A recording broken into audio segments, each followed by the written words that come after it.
Uy, kuya! Gandang hapon. Pogi mo ngayon Di kita nakilala. Grabe talaga, lakas talaga ng dating mo. Kuya, pwede ba kaming lumabas saglit? Kasi magbibideo na kami ng assignment. Super duper, saglit lang talaga.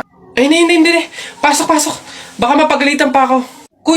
Kuya, saglit lang talaga. As in, wala pa nga 5 minutes. Super duper to the over. Saglit lang talaga. As in, hindi kami magtatagal. Good take lahat. Walang take 2. As in, dali na. Saglit lang. Deadline na namin mamaya. O sige na. Bilisan nyo lang Ay, thank you. The best ka talaga. Game na. Ikaw na mauna ka na. Okay, 1, 2, 3. Ang kapal ng mukha mo! Niloko mo ko! Paano mo nagawa sa akin to? Lahat binigay ko sa'yo, ha? Kuya, 20 pesos na fishball, maanghang yung sauce. Dali. Hala, sige, ngayon ka magpaliwanag. Ako naman. Go. Bakit? Ha? Ako lang ba nagloko? Di ba ikaw din? Nung mga panahon na wala ka. Wala akong malapitan dahil nandun ka sa mga ex mo, di ba?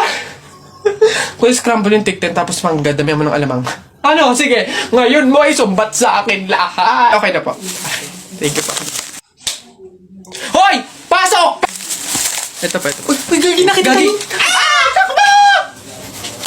Kakabagot naman. Ay, pre! May challenge ako sa'yo. Ano na naman yun? Ay, wag na nga pala. Pang tunay na lalaki nga lang pala yung mga challenge ko. Wag na lang. Bakla ka nga pala. Wag na lang.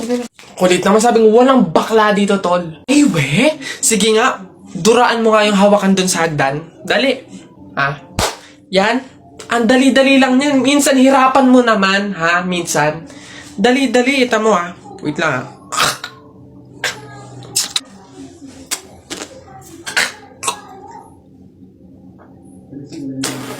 Ayun. Sabi na. Yak. Gagi, ano to? Lamay! Kaniri ba? Nice one down. Tingnan natin yung iba. Ay! Gagi, si Sir nahawakan. Shucks, Gagi. Takaw! Patay ka na naman.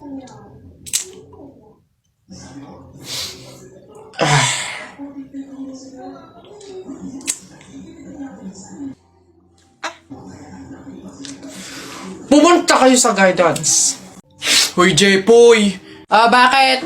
Alam mo, sabi sa akin ni Christian kahapon, takting yun, niyayabang ka ata nun Ikaw daw yung kumuha ng mga itlog ng manok, tapos pinagbabato mo daw, papayag ka nun, tapos sabi sa akin nung isang araw, ikaw daw yung nagsulat ng bototoy dun sa kotse ni Kuya Eman.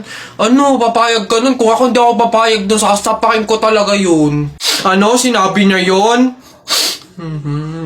Nasaan yun? Panapok talaga sa akin yun.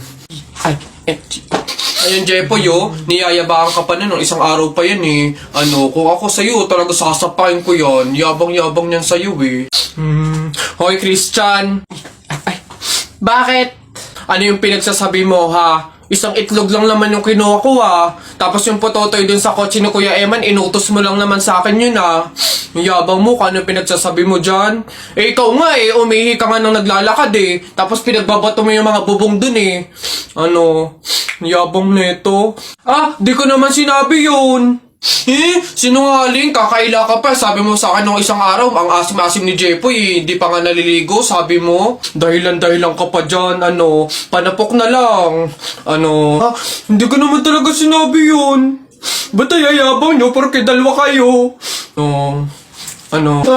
Hindi ko naman talaga sinabi yun. Ayayabang nyo, susumbong kayo.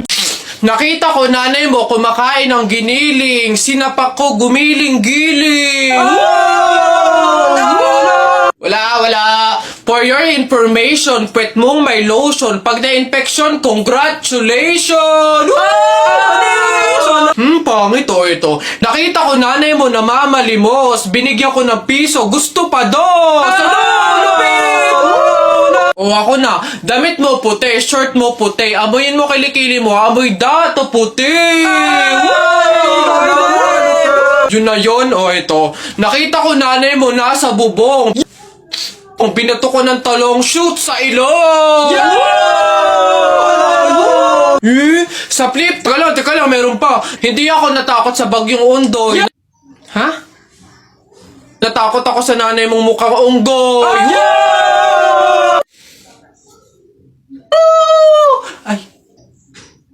Ay, Nay! Hoy, ikaw na bata ka! Ano yung pinagsasabi mo dito? Tungkol sa nanay niya, ha? Anak ko ito So, ako yung sinasabihan mo, ha? Ay, Ate Flor, ano po yun? Mga flip-top lang po yun. Mga joke-joke lang po, biro-biro lang po. Hindi po totoo yun Ako nakakapang-init ng ulo tong batang to. Nasaan yung nanay mo, ha? Sasabihin ko lahat ng sinabi mo sa akin. Ay, hindi po, Ate Flor, wag po. Joke lang po yun, hindi na, mga biro-biro lang po, hindi naman po, totoo yun. Huwag po, Ano ka ba, hindi? Lola, Nay. Hello po. Jowa ko nga pala. Ay, yan na pala ang jowa mo. Marunong kaya yung magluto. Magligpit ng pinggan. Baka naman puro paganda lang yung nakuha mo. Oo nga, maglaba kaya at magkudkud ng inidoro. Kaya naman kaya. Marunong naman po ako pagdating sa mga gawaing bahay. Tanong ko lang din po, gagawin niyo po ba akong katulong dito? Nako tita, condolence po. Ba't ka naman nakaganyan, Tutoy? Nakaasul ka pa. Alam mo namang ibig sabihin nun pag may borol, masaya ka nung namatayan kami. Baka pwede magpalit ka, ha? Balik ka na lang ulit.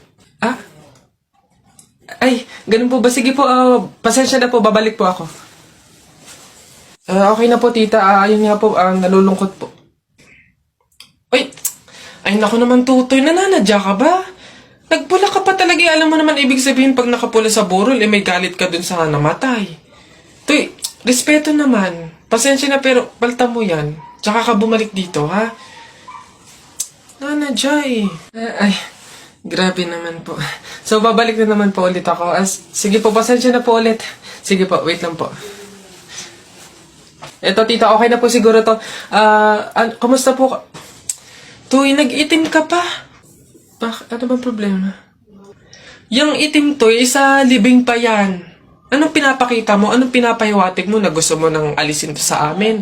Na gusto mo nang ihiwalay tong pamilya namin, ha? Ay, hindi naman po sa ganun, tita. Sadyang hindi ko lang po alam na may mga color coding po pala pag may burol. Hindi ko po alam na may pamahiin po pala kayong sinusunod. Sige po, balik na lang po ulit ako. Sure na po, totoo na po. Sige po. Ayan. Pagod. Okay na po to, tita. Yung grabe condolence po, nakikiramay po ako. Sobrang nalulungkot po talaga ako. Saan po ba dito yung tayaan? Doon po sa dulo. Sige po. Salamat po. Laraw ko. Jepoy, bakit ka umiiyak? Yung tatay ni Mark Juntay, tinalo ko sa flip-top. Nasaan yan? Parintupi! Nasa ka? Lumabas ka! Sino ba yung maingay na yun? Aba pare, umiiyak yung anak ko dahil tinalo mo doon sa flip-top na yan. Paring Albert, hindi naman sa... Abay daw ako papayag, short mo gold, brief mo gold. Sumbong kita sa nanay mo, nanonood ka ng ball! Yo!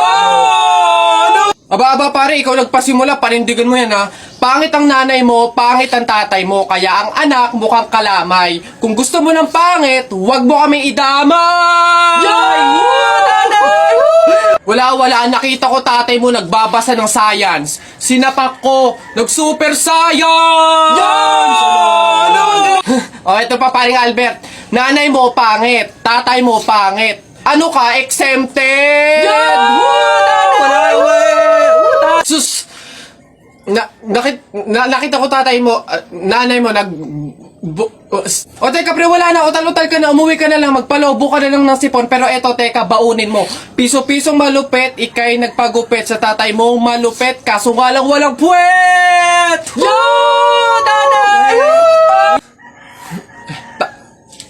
May araw ka din sa akin, paring Kaloy, sasabi ko sa'yo.